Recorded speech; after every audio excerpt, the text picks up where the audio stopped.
Selamat malam pemirsa, kembali lagi kita berjumpa pada diskusi yang menarik di malam hari ini dengan topik yang menarik juga, yaitu peran gereja di tengah kemiskinan.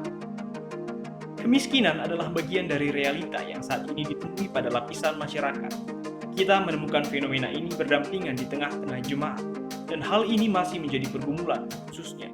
Bagaimana alternatif kita berperan di tengah kemiskinan dengan mulai bergerak dan menghadapi persoalan ini. Kelompok akan mengangkat isu peran gereja di tengah kemiskinan.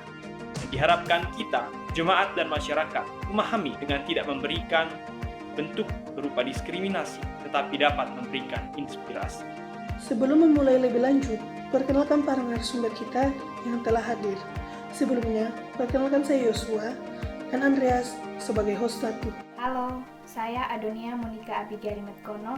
Halo semuanya, perkenalkan nama saya Oscar Alexander Silalahi.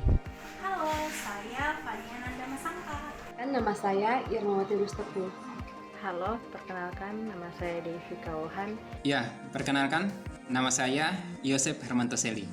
Perkenalkan nama saya Yelmi Mayampo. Terima kasih atas perkenalannya. Selanjutnya Andreas sebagai host satu akan menuntun kita ke dalam diskusi. Kita masuk pada pertanyaan diskusi pertama. Apa realita yang sering terjadi antara gereja dan jemaatnya yang miskin? Bisa dimulai dari Adonia dan diteruskan oleh seluruh narasumber. Dipersilakan. Terima kasih atas kesempatannya. Di sini saya menjawab pertanyaan nomor 1. Gereja hadir dengan tugas dan panggilannya untuk membimbing dan menuntun atau membantu umatnya hidup dalam kesejahteraan, tidak hanya pada kesejahteraan rohani, tetapi juga pada kesejahteraan ekonomi juga. Akan tetapi, ketika kita melihat realitas yang terjadi di jemaat dalam kondisi kemiskinan, malah berbanding terbalik dengan tugas dan panggilan gereja itu sendiri. Gereja seakan-akan menutup mata dan juga menutup telinga dengan kondisi yang dialami oleh jemaat, yaitu kemiskinan. Ketika juga kita melihat konteks yang ada di jemaat di tempat saya, yaitu mengenai realitas kemiskinan yang hampir semua jemaatnya itu hidup di dalam kekurangan atau hidup di dalam kemiskinan yang menyebabkan ada begitu banyak sekali anak-anak muda dan juga bahkan ada orang tua harus merantau untuk memenuhi kebutuhan ekonomi keluarga. Ini merupakan salah satu faktor yang menyebabkan orang tua merantau karena gereja kadang membebankan jemaat dengan biaya pembangunan gereja dan rumah pelayanan yang dibangun oleh gereja. Walaupun terkadang gereja memberikan sumbangan bagi jemaat yang kekurangan yang bisa dilihat bersifat jangka pendek dan sumbangan yang bisa dibilang cepat habis ketika digunakan oleh jemaat. Kalau menurut yang saya amati, realita yang terjadi, gereja kurang mendata secara menyeluruh setiap masing-masing jemaatnya dari latar belakang apapun, dari setiap kepala rumah tangga yang ada, bahwasannya pun jemaat pun merasa tidak ada perhatian sama sekali antara gereja kepada jemaat-jemaat yang kurang mampu yang ada di dalam sebuah gereja tersebut. Jadi, berbicara tentang peran gereja di tengah kemiskinan, di sini gereja diharapkan bekerja atau berfungsi tidak hanya pada permukaan. Maksudnya yaitu gereja juga mampu hadir di tengah-tengah masyarakat sebagai terang dan garam dunia, di mana gereja juga berkontribusi untuk membantu masyarakat miskin. Ada beberapa upaya yang sudah gereja saya melakukan, yaitu memberikan sembako pada kaum yang merasa miskin. Tetapi di sini yang sangat disayangkan dalam program tersebut seringkali diberikan secara tidak merata. Realita gereja pada saat ini sangatlah menurun, yang dimana orang yang dilayani terlalu banyak, akan tetapi yang memberi pelayanan sangat sedikit. Misalnya melayani orang sakit, dalam hal ini kita memerlukan dana, akan tetapi yang dana yang ada kurang mencukupi. Nah, penyebabnya yang saya ketahui ialah pada saat pandemi ini, orang yang memberikan persepuluhan sangatlah menurun, jikalau ada pun jumlahnya sangat sedikit. Menjawab pertanyaan tersebut, saya pribadi melihat ada beberapa hal terjadi dalam relasi antara gereja dan jemaat yang lama. Relasi yang terbangun baik bisa berlaku bagi pihak-pihak yang sudah sudah saling mengenal satu sama lain, dan hal ini tidak merugikan, justru dapat menolong sesama dan dapat membantu pihak-pihak lain membangun komitmen agar terjalin relasi dalam membantu tanpa melihat keadaan dari latar belakang seseorang. Dengan ini berbeda pada pihak yang tidak saling mengenal dan tidak memiliki kebiasaan yang sama. Melalui hal ini, banyak pihak yang masih berasa tidak terdiskriminasi atas komunikasi yang dilakukan. Saya amati pada saat ini, gereja kurangnya pemberdayaan terhadap jemaat, kurangnya saling kerjasama antar gereja dan jemaat, sehingga tidak melihat potensi sumber daya yang ada pada jemaat. Realitas yang terjadi antara gereja dan warganya yang berkekurangan atau yang miskin ialah bahwa gereja memiliki kepedulian terhadap warganya yang berkekurangan atau yang miskin ini. Ada beberapa gereja yang menyediakan diakonia berupa uang untuk warganya yang berkekurangan atau yang miskin ini setiap setahun sekali di bulan Desember sebagai bentuk perhatian gereja untuk mereka.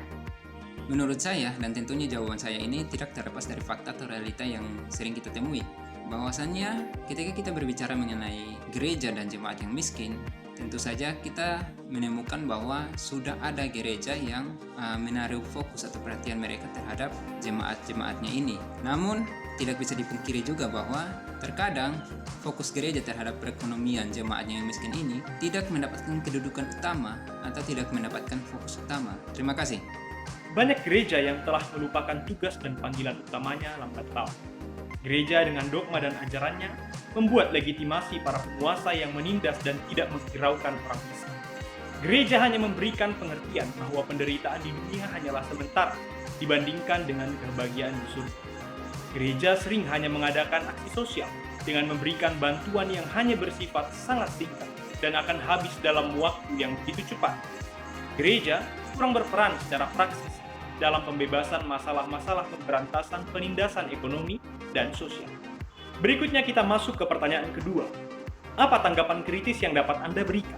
Dan berangkat dari teori komunikasinya siapa? Tanggapan kritis saya, dari kondisi yang dialami oleh jemaat di tengah kemiskinan, gereja malah menutup mata dan telinga serta melupakan tugas dan panggilannya di tengah jemaat. Di sini gereja tidak hadir untuk mensejahterakan rakyat, tetapi hadir dengan membawa penderitaan dan beban baru bagi jemaat.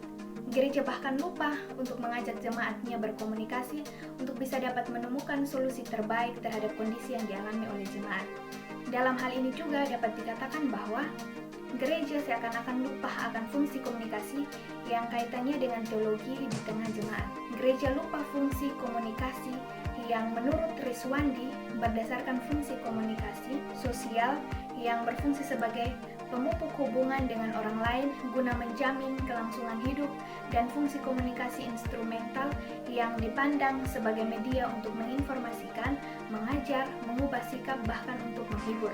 Kemudian, gereja juga lupa akan keterkaitan dari komunikasi dan teologi yang menjadi dasar dari tugas dan panggilan gereja itu sendiri. Di sini menurut pandangan Robi Chandra, komunikasi dan teologi saling berkaitan erat dengan relasi-relasi, baik itu relasi antar sesama maupun relasi dengan Sang Pencipta. Di sini saya memakai teori komunikasi menurut Robi Chandra yang mengenai ada beberapa pandangan yang berkaitan antara teologi dan komunikasi. Di sini saya memakai pandangan yang kedua, yaitu tentang relasi-relasi. Di sini tanggapan saya ialah gereja itu harus melakukan hubungan atau relasi yang baik dengan jemaatnya. Jikalau relasi antara jemaat dan gereja itu tidak baik, bagi saya sendiri pasti ada selalu problem yang tidak bisa terselesaikan. Dan posisi pendeta pun semacam batu sandungan di tengah-tengah jemaatnya. Tanda kutipnya serba salah di mata jemaat. Karena bagi saya sendiri cerminan dari suatu gereja itu atau ada manfaatnya gereja itu di tengah-tengah masyarakat, mulailah dari sekarang gereja itu harus memperbaiki atau meningkatkan relasi-relasi yang lebih baik lagi agar gereja tersebut menjadi terang dan garam di sekitar lingkungan gereja. Teologi yang saya pakai yaitu teologi relasi-relasi, di mana hubungan gereja dan masyarakat atau jemaat merupakan hubungan yang saling membutuhkan dan saling melengkapi. salah satu peran penting gereja yaitu mampu menjalin relasi yang baik dengan Tuhan, bukan hanya dengan Tuhan saja tetapi juga dengan masyarakat atau jemaat. Walaupun gereja bukan berasal dari masyarakat atau dari dunia, tetapi di sini gereja diutus oleh Kristus berada dalam dunia untuk menyatakan keselamatan Allah. Dikatakan oleh Rizwandi, komunikasi merupakan bagian dari proses relasi yang terjalin antar tiap-tiap pribadi. Relasi antar gereja yang kurang mampu diharapkan dapat dihadapi dengan baik. Jemaat diharap mengerti persepsi lingkungan fisik. Persepsi orang terhadap lingkungan fisik dapat dipengaruhi oleh beberapa faktor yang antara lain latar belakang, pengalaman, budaya, psikologis, nilai, dan harapan. Ada harapan kita semua yang masih menjumpai isu adanya ketimpangan antar gereja dengan yang kurang mampu untuk memulai menanamkan komitmen dimanapun, kapanpun, dan tanpa melihat siapa yang akan berkomunikasi dengan kita. Untuk menanggapi kenapa sehingga sampai saat ini terkadang fokus gereja terhadap perekonomian jemaat itu belum mendapatkan kedudukan utama atau belum mendapatkan fokus utama, saya merasa bahwa ini terjadi karena pada titik tertentu gereja belum sepenuhnya membuka diri terhadap hal-hal politik. Hal-hal politik yang saya maksud di sini lebih merujuk pada perekonomian jemaat itu sendiri. Nah, dari sini saya mencoba memaparkan sebuah teori, yaitu teori dari Habermas, yang kemudian teori ini dipakai juga oleh Ustimono dalam bukunya Teologi Komunikasi. Nah, dari sini dengan tegas Habermas menegaskan bahwa gereja itu memiliki tugas dan tanggung jawab yang sangat penting dalam mengurusi hal-hal politik. Kenapa? Karena gereja itu memiliki tugas utama untuk mendatangkan damai atau kerajaan Allah di dunia ini sendiri, selain memelihara iman jemaat. Nah, dari sini saya juga mengatakan bahwa teori Habermas ini memperkuat kita sebagai gereja untuk terlibat dalam mengurusi hal-hal politik, terutama mengenai perekonomian jemaat itu sendiri. Jadi, jelas di sini bahwa perekonomian jemaat itu sendiri harus menjadi perhatian utama dari gereja. Tanggapan kritis saya berangkat dari pengertian komunikasi oleh Roby Chandra, bahwa komunikasi adalah suatu proses transaksi di mana ada pemberian informasi yang kemudian akan mendapat respon balik dari si penerima informasi yang berdampak pada terjalinnya hubungan yang baik antara keduanya. Artinya bahwa gereja harus membangun komunikasi yang mendalam dengan warganya yang berkekurangan atau yang miskin ini, sehingga gereja bisa mengetahui apa yang sebenarnya menjadi pergumulan dan keinginan dari warganya yang miskin ini. Sehingga gereja dalam pelayanannya melalui tindakan nyatanya, gereja bisa melakukan dan bisa memenuhi kebutuhan dari warga ini yang kemudian dapat memberikan dampak yang besar, yang berkepanjangan bagi kedua-duanya, dan akhirnya hubungan antara keduanya pun dapat terjalin dengan baik.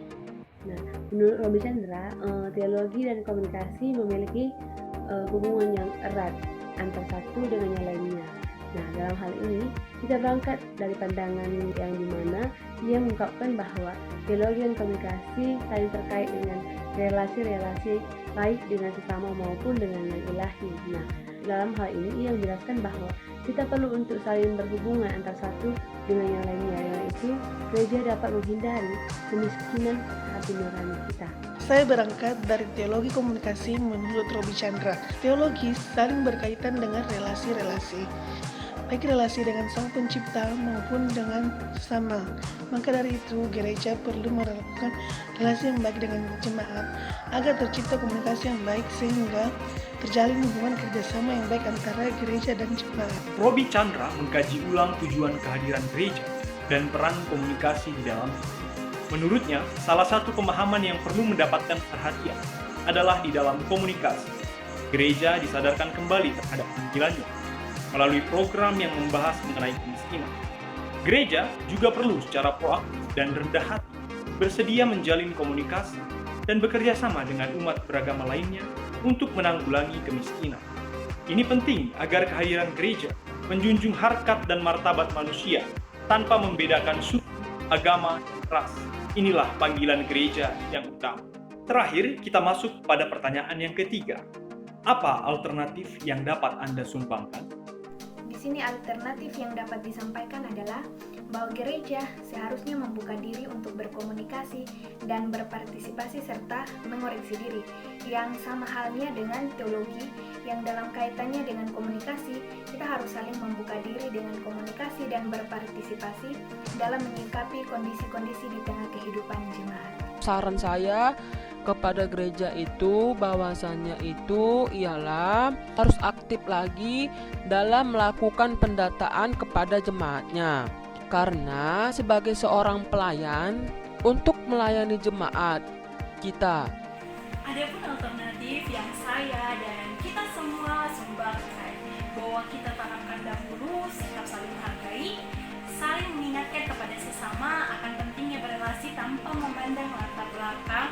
Melalui kedua tahapan itu, saya berharap kita lah yang dapat bergerak dan mengingatkan pentingnya berkomunikasi dengan sesama.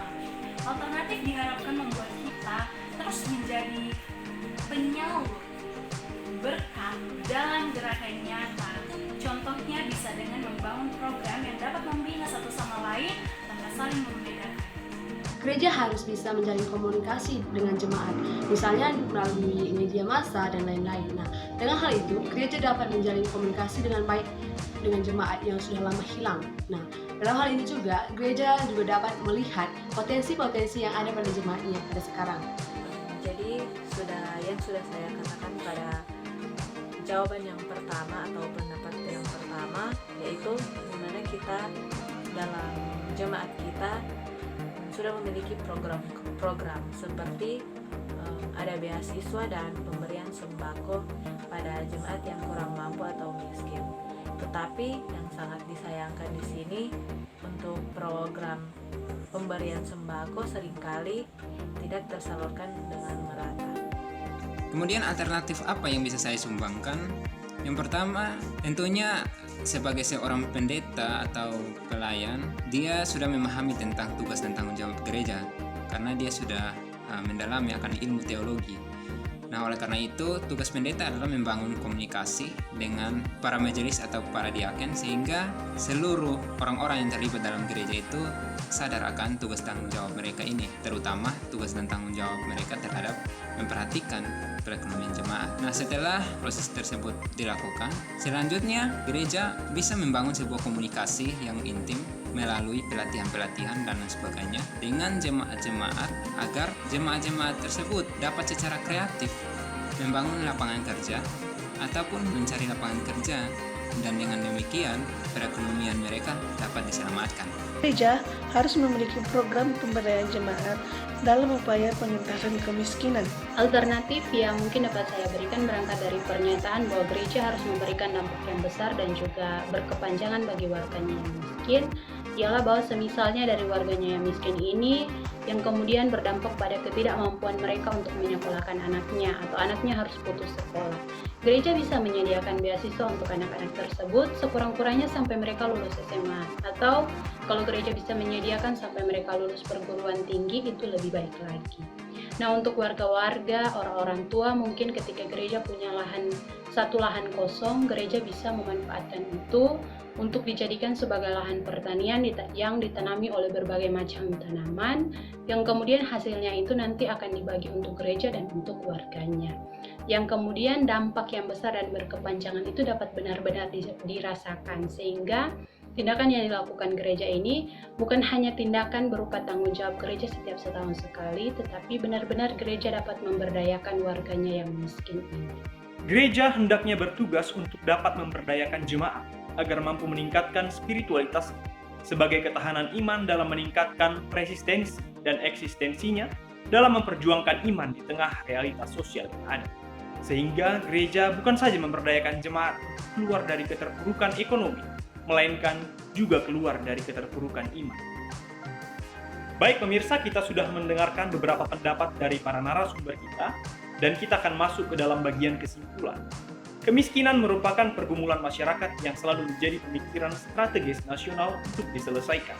Gereja hendaknya bertugas untuk dapat memberdayakan jemaat agar mampu meningkatkan spiritualitas sebagai ketahanan iman dalam meningkatkan resistensi dan eksistensinya dalam memperjuangkan iman di tengah realitas sosial yang ada. Sehingga gereja bukan saja memberdayakan jemaat untuk keluar dari keterpurukan ekonomi, melainkan juga keluar dari keterpurukan iman. Dalam pengentasan masalah sosial, terutama menyoal kemiskinan ataupun pemiskinan. Sebagai mandataris Tuhan di tengah dunia, gereja perlu senantiasa menyuarakan kritik profetisnya tanpa pandang bulu terhadap praktik penyalahgunaan kekuasaan yang mengakibatkan ketidakadilan dan membuat sistem yang memiskinkan masyarakat. Peningkatan spiritual di dalam jemaat perlu ditingkatkan sampai jemaat mempunyai kesalehan sosial dan kepedulian sosial di tengah masyarakatnya.